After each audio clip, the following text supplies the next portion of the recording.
New for you at 4, cannabis confusion. As states around us legalize marijuana, our state has new issues to deal with, and understanding them can be challenging. Because of a recent pot bust by Idaho State Police, questions surrounding the difference between marijuana and hemp have come up. KTVB's Shira Matsuzawa is here now to explain. Shira? Brian, the spotlight on that cannabis confusion started after Idaho State Police say they made their largest drug bust in the agency's known history. As we've reported, they say they found more than 6,700 pounds of a green leafy substance. So today, I spoke with ISP about how they test those substances. But before we get into that, you should know, ISP says they don't worry about whether there is a difference between hemp or marijuana. What they're looking for is the presence of THC, which is the part of marijuana that makes people high. And that's what they're testing for. So we asked them how they do that. What we have are small kits with chemicals in it that we can take a small sample of the suspected material and put it in there and do a field test on that. We also have a few handheld devices that can test substances without actually opening the packages.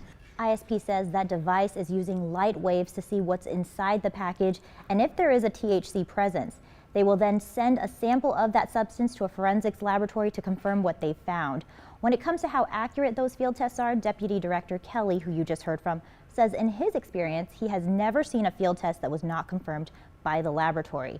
In case you're wondering, there are 3 labs here in Idaho, one in Meridian, another in Pocatello, and Coeur d'Alene. I briefly mentioned ISP's take on the law when it comes to hemp and marijuana, but coming up at 5, we'll go more in-depth into it and why one person says Idaho is actually breaking federal law when it comes to hemp.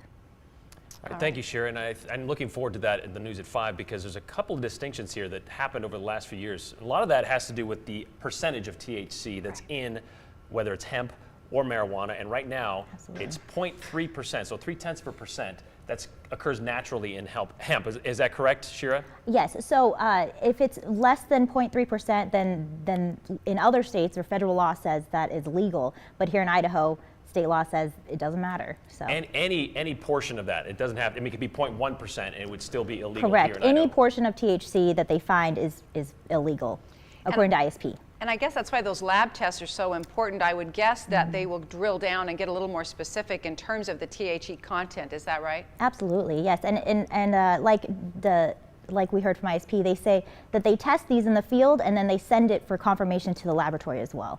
All right. And I guess that's why they've never had one failed, because any amounts, any trace amounts is considered illegal here in Idaho. So that's all it takes. And so as you mentioned, she's going to talk about the farm bill that has something to do with that coming up on the news at 5. We look forward to that. Thanks, Shira.